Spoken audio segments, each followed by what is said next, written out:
é um preparo para a tarefa. Se vocês inverterem a prioridade e encararem a aula como um preparo para a tarefa, vocês são uma escola voltada para o estudo e não necessariamente voltada para a aula, só exclusivamente a aula. É claro, a aula tem que ser importante, mas o melhor professor do mundo, dando a melhor aula do mundo, essa aula foi inútil se depois da aula ele não estudar. Por quê? Existe aquela história, tudo é culpa do professor, tudo é culpa do professor. Pera, o professor é culpado pelo que acontece em sala. Na minha opinião, sabe o que é um bom professor? É um sedutor. É aquele que consegue fazer o aluno gostar dele e da matéria. Porque tem muita gente, por exemplo, que chega e fala: ah, eu odeio física. Você vai ver, o cara não odeia física. O cara odeia um professor de física. Olha, uma vez, posso dizer uma coisa? O maior elogio que eu já recebi. Duas alunas conversando a meu respeito. Na minha frente. Sabe aquela, elogiar alguém na frente é extremamente embaraçoso. Não, o Pierre é demais.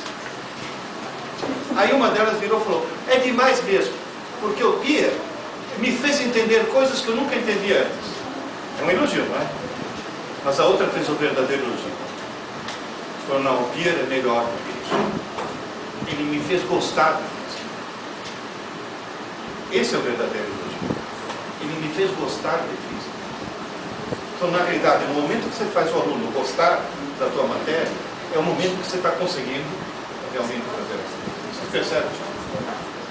Essa é a virtude que um professor deve ter. Agora, o professor não ensina, o professor explica, motiva, etc. Mas quem ensina mesmo é ele próprio.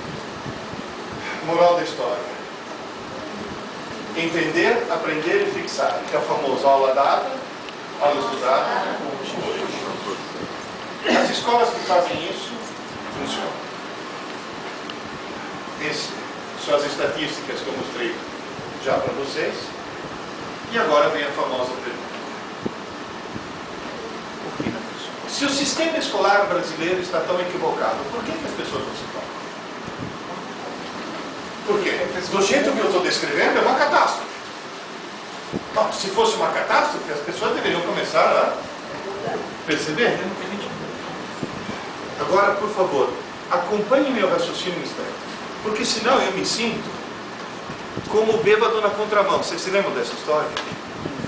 O cara bebeu, foi para a rodovia, entrou na pista errada e entrou na contramão. Ele começou a ir pela pista que vinha. Então os carros passavam por ele buzinando e acendendo o farol, buzinando e acendendo o farol, e ele desviando. Lá pelas tantas ele desconfiou que tinha alguma coisa errada. O que está acontecendo? Aí ele ligou o rádio e, por coincidência, o locutor estava falando: cuidado, na BR-101 tem um louco na contramão. Ele olhou e falou: não, uma porrada. Eu muitas vezes eu me sinto, eu falo: não é possível que só eu esteja enxergando uma coisa que ninguém enxerga. Mas aí eu descobri por quê. Por que eu não sou bêbado na contramão? Tenta imaginar o seguinte: o sistema educacional brasileiro está... Imagina, dentro dessa metáfora, que seja uma doença cujo principal sintoma seja febre. O paciente deveria apresentar febre, mas não apresenta. Por que eu não consigo diagnosticar? Falta um sintoma, não tem febre. Por que o paciente não parece doente?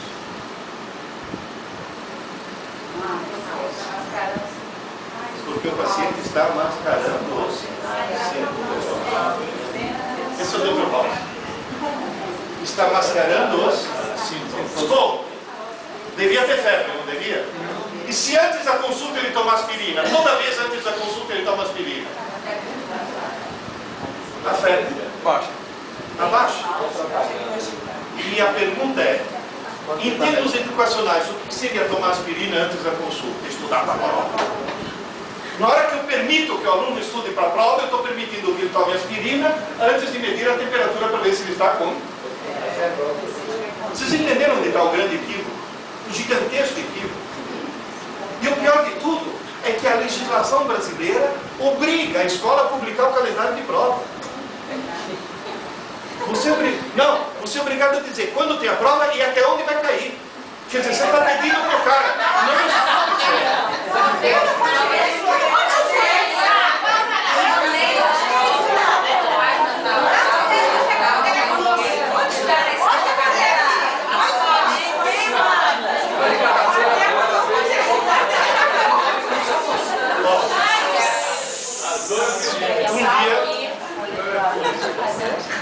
Eu fiz a besteira de dar aula no colégio.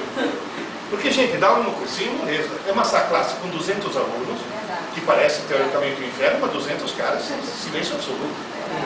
Em 50 anos de aula, eu nunca coloquei o aluno para fora da sala. Nunca precisei. Tá certo que em 2 bati, mas nunca precisei. Mas não coloquei para fora.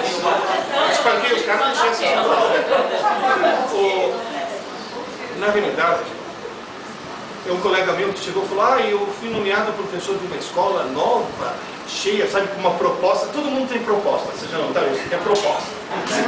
A escola tem uma proposta e você vai dar aula na escola. Eu falei: olha, desculpe, mas não tenho tempo. Pia, só um ano, vai para dar o pontapé inicial. Você é um cara de nome, você vai trazer aluno para a escola. Eu falei: não tenho tempo. Pia, uma manhã por semana. Eu falei: não tenho tempo. Pia, o dono da escola vai ficar muito decepcionado. Ele já tinha reservado para você uma manhã por semana, $3.000 por mês, para quarta-feira.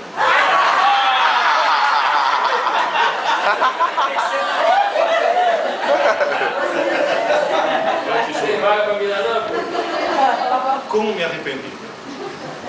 Olha, eu ia dirigindo para aquela escola pensando assim: não podia cair um pequeno meteorito destruindo só aquela sala. Nunca aconteceu com você? Para que aconteça uma catástrofe. Aí,